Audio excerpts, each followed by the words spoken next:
Salve, salve galera, André Crow aqui com vocês.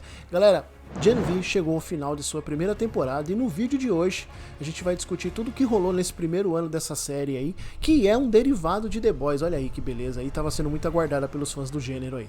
Então, produção, sem perder tempo, já roda a vinheta.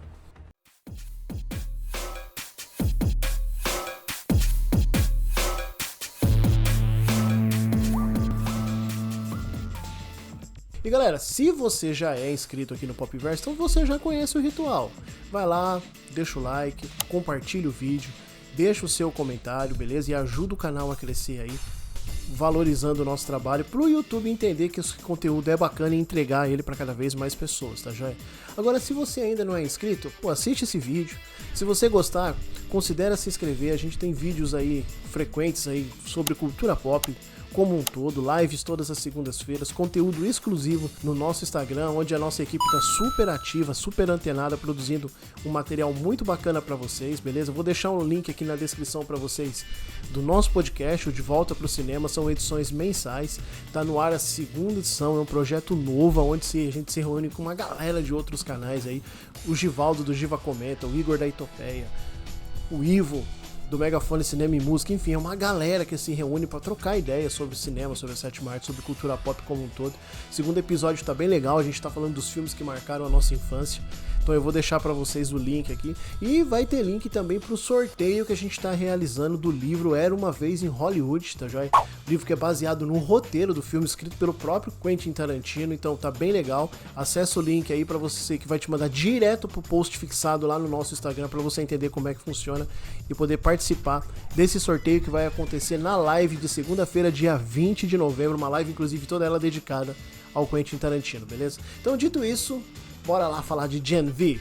Bora, culpado! E bom, galera, The Boys vem se mantendo dentro das suas 3 temporadas aí, indiscutivelmente como uma das melhores produções dentro desse gênero de super-heróis, lembrando que a gente todo ano é atingido por um tsunami de produções e derivados e mais derivados, e nem sempre dentro desse tsunami a qualidade tem se sobressaído, né? Haja vista, por exemplo, o que vem acontecendo com os filmes da Marvel e da própria DC, que até rebutou o seu universo agora, e a partir de 2025 a gente vai ter uma DC totalmente nova sobre a gestão do James Gunn. E a série The Boys, ela chega com o mesmo propósito dos quadrinhos da qual ela deriva, né? São os quadrinhos escritos pelo Garth Ennis e que tem uma proposta muito clara de satirizar e de criticar esse gênero de super-herói.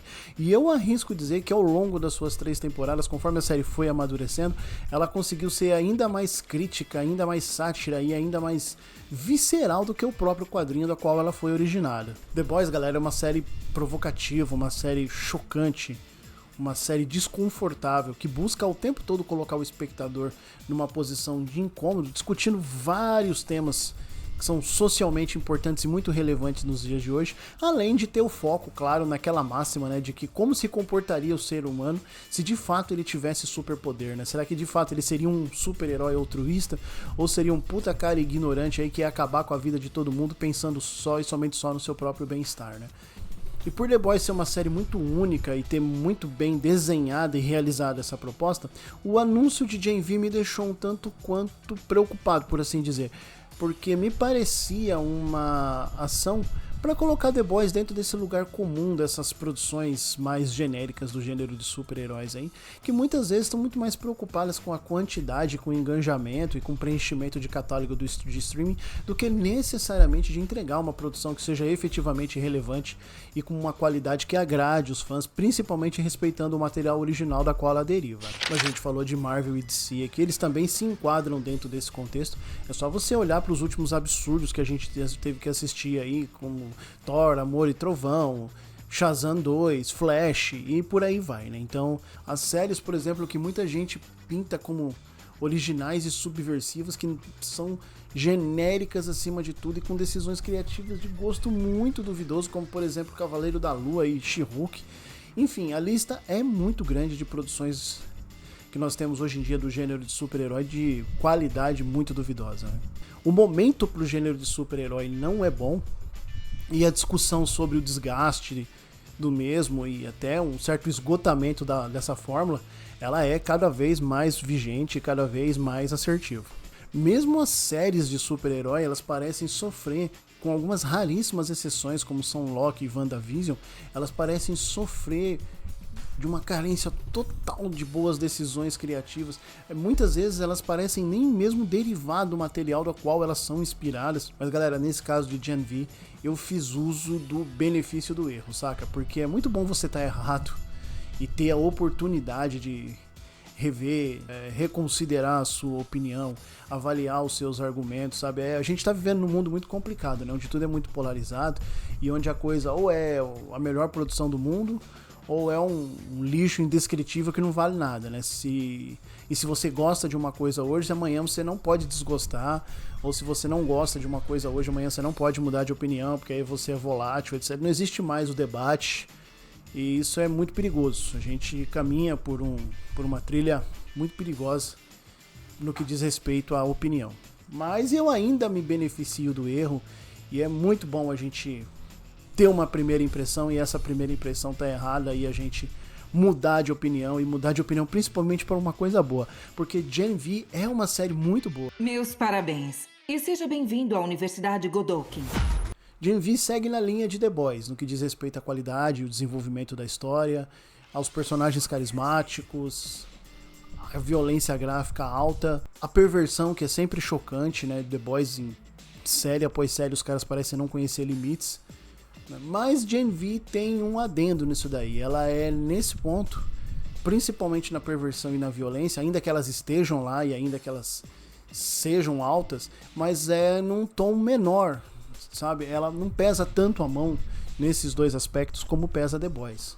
Desde o seu primeiro episódio, Gen V tem um caminho muito claro e uma identidade muito definida a seguir. Ela sabe o que ela é e ela sabe aonde quer chegar. E essa história de Gen V, ela já faz um link direto com o que aconteceu na terceira temporada de The Boys e o que vai acontecer na quarta. É quase que um ponto de partida para a quarta temporada de The Boys. Gen V acompanha a história de Marie Monroe, uma jovem com superpoderes que vive num orfanato para super seres desde o início de sua adolescência, quando descobriu seus poderes, mas acidentalmente matou seus pais no processo. Marie acaba de ser admitida na Universidade Godolkin, uma faculdade para pessoas com superpoderes, onde ela espera se transformar realmente numa super-heroína e provar para sua irmã, a quem ela não vê desde a tragédia com seus pais e do qual ela é culpada pela irmã, da morte deles, que ela é sim uma boa pessoa e não um monstro como a irmã imagina. O problema é que a Universidade Godolkin, assim como tudo no universo de The Boys, não é realmente o que parece ser, e Marie se vê envolvida numa cadeia de eventos que podem se transformar numa verdadeira catástrofe.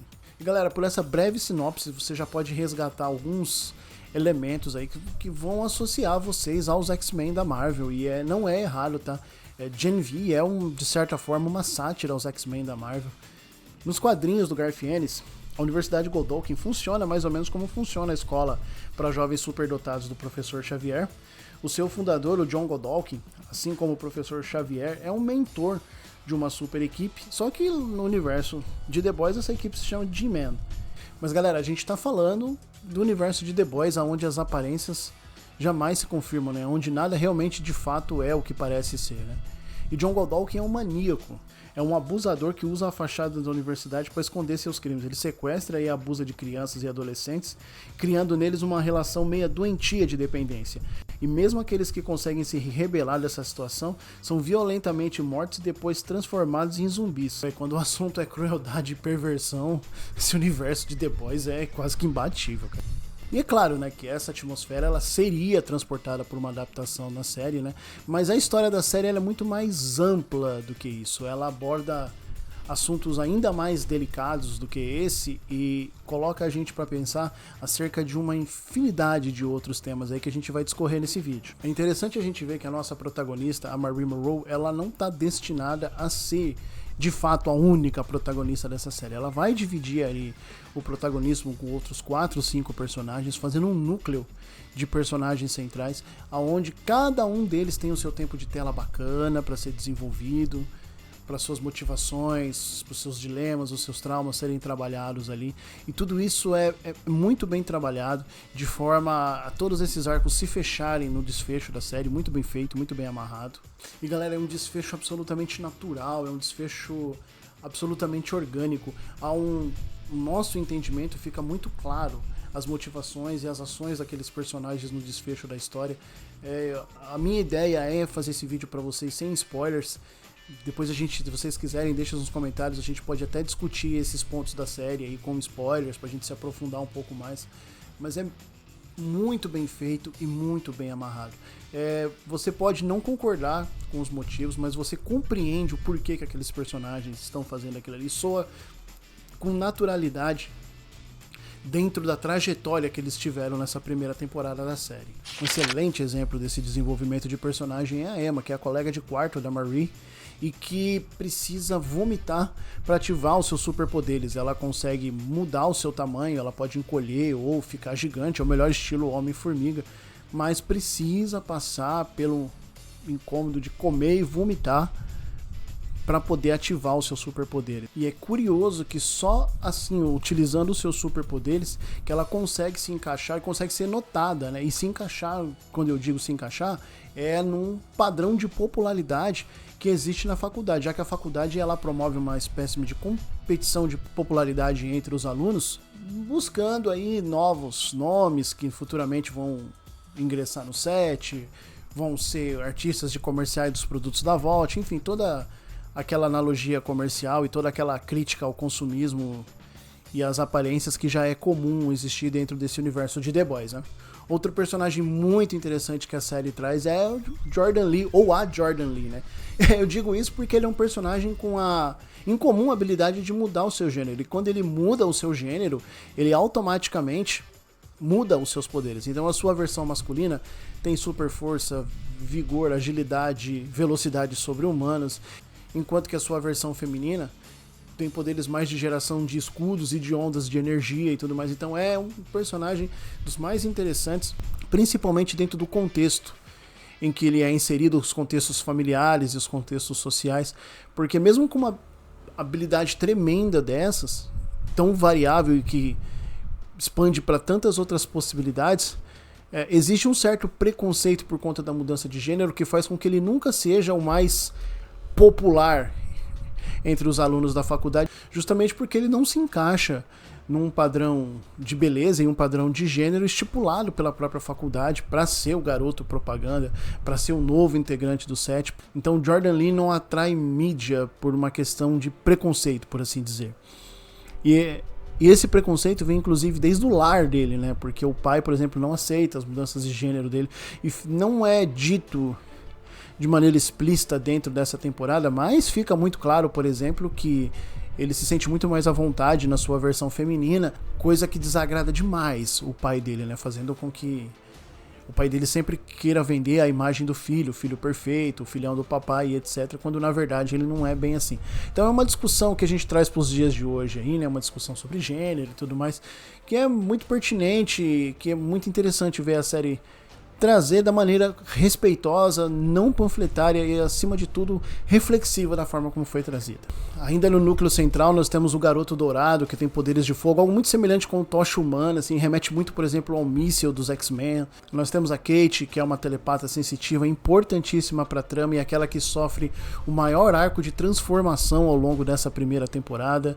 Nós temos o meu xará, o André Anderson, que é um super poderosíssimo, ao melhor estilo Magneto, ele consegue manipular metais. Ele ainda é muito jovem, então ele não utiliza os seus poderes na sua plenitude, assim, mas as poucas demonstrações que a gente tem dele usando os seus poderes ao longo da série, a gente já vê que o cara é muito poderoso. E o fato, galera, da gente ter um núcleo de personagens interessantes, personagens centrais interessantes, não diminuem a nossa protagonista, muito pelo contrário, né? A Marie Monroe é uma personagem bem interessante, não só pela construção inicial, pelo background dela, mas pela maneira com que ela é desenvolvida ao longo dessa temporada, mostrando que ela é humana como todos nós no que diz respeito a caráter, que ela também erra, que muitas vezes ela vai tomar decisões que vão machucar outras pessoas, ela vai agir em benefício próprio para poder atingir seus próprios objetivos. Aí talvez você possa discutir a nobreza desses objetivos ou não, mas é fato que ela é obrigada durante o seu percurso a fazer escolhas, e muitas vezes dessas escolhas elas machucam pessoas, elas afastam as pessoas dela.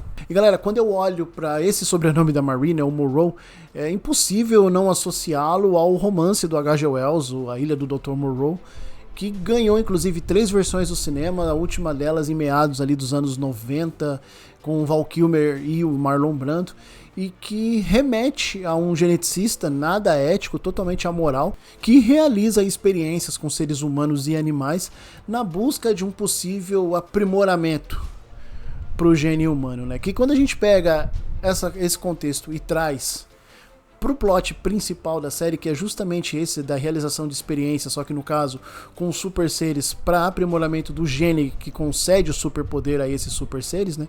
A gente entende que essa escolha do sobrenome Monroe para personagem principal não é algo aleatório. E galera, a Marie, ela convive com o fato de ser uma mulher preta numa sociedade racista e nada inclusiva, de ser uma órfã, de ter um passado onde ela matou os pais, que por mais que tenha sido, óbvio, considerado um acidente, mas para a maioria das pessoas ela matou os pais, independente se isso foi um ato involuntário no ato da descoberta dos poderes ou não. E ela, a todo custo, o primeiro objetivo dela é se tornar uma heroína, é localizar a irmã, é reunir o que resta de família para ela, é mostrar para a irmã que ela não fez aquilo porque quis, que ela não é um monstro, que ela é uma boa pessoa. E aí, como eu disse anteriormente, por isso que ela toma várias e várias atitudes ao longo dessa primeira temporada que ferem, machucam, magoam, afastam outras pessoas dela, justamente com foco no seu objetivo, que ela entende que pelos meios convencionais ela jamais vai conseguir ser a heroína que ela quer, ela jamais vai conseguir, por exemplo, chegar no set, ela jamais vai conseguir localizar a irmã dela e provar para a irmã dela que ela é sim uma boa pessoa. Então ela usa das ferramentas que ela tem, dos meios que ela tem, para poder chegar nos seus objetivos. O poder dela é a manipulação do sangue, né? No começo da série, a gente vê que ela precisa se cortar o tempo todo, que assim como é o caso da Emma, né? Ela precisa infligir a si própria um certo sofrimento para que aí ela possa conseguir utilizar os seus poderes. Mas ao longo da série, e depois que ela tem um encontro com uma personagem muito importante, que inclusive tá no universo de The Boys e é uma personagem importantíssima lá, ela entende que os poderes dela podem ir muito mais além disso. De modo que no último episódio, ela dá uma demonstração disso daí na metade da temporada, numa cena hilária, né? Que seria divertida se não fosse grotesca. Quase rivalizando com essa personagem importante de The Boys aí. E galera, só pra informação não ficar vaga, tá? A personagem de The Boys que tem os mesmos poderes que a Marie é a senadora, a congressista Victoria Newman, tá? E que é ela que inclusive faz uma ponta aí super especial aí nos episódios finais dessa temporada. Como eu falei, não é spoiler porque tá no trailer isso aí, beleza? Galera, Gen V tem 8 episódios, né? Foram lançados inicialmente os 3 primeiros episódios todos juntos, depois o lançamento passou a ser semanal. O que eu acho um formato maravilhoso para você assistir série, porque você tem bastante material e bastante contexto para uma entrada na história, e depois você tem episódios semanais onde você pode ir refletindo ao longo da semana sobre os assuntos pautados, para você especular, trocar ideia com os amigos. Hoje em dia a gente tem internet para falar do episódio na rede social, para trocar ideia em fóruns, então eu acho bem bacana esse formato. O formato de maratona para mim é para minissérie, ou de repente para série de 7 a 10 episódios, mas episódios curtos de 25 a 30 minutos. Eu dou um exemplo para vocês. Eu sempre defendi, por exemplo, que WandaVision teria funcionado muito melhor para certas pessoas se o formato dela tivesse sido lançado no estilo de maratona. O What If também teria se privilegiado muito se o formato fosse esse. E galera, me chama a atenção como a série uma história da série é ajustada nesses 8 episódios. São 8 episódios onde a história flui de uma maneira intensa, o ritmo é absolutamente dinâmico, ele não oscila, você se mantém interessado o tempo todo pela história, episódio após episódio.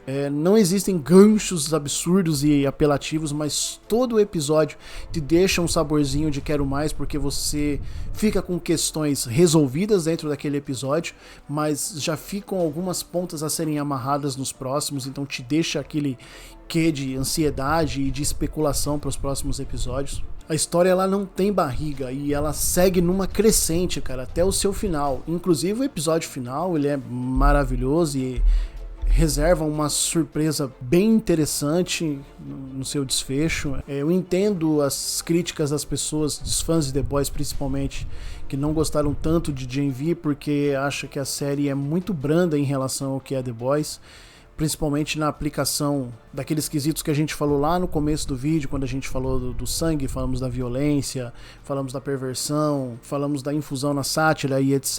E Gen V, ela não pesa tanto a mão nesses quesitos, e aí teve muita gente que se incomodou com isso, por ser uma série do universo de The Boys. Tinha que pesar a mão como The Boys pesa. Eu achei isso naturalmente normal, é uma outra pegada, ainda que esteja dentro do universo de The Boys, é uma outra história, com outros objetivos, né? E até com outros personagens, com outro nível de desenvolvimento de personalidade, maturidade. Então eu achei isso absolutamente normal, de fato nenhum isso me incomodou. E claro que a série vai trazer a sua crítica social, como já é comum dentro desse universo, né?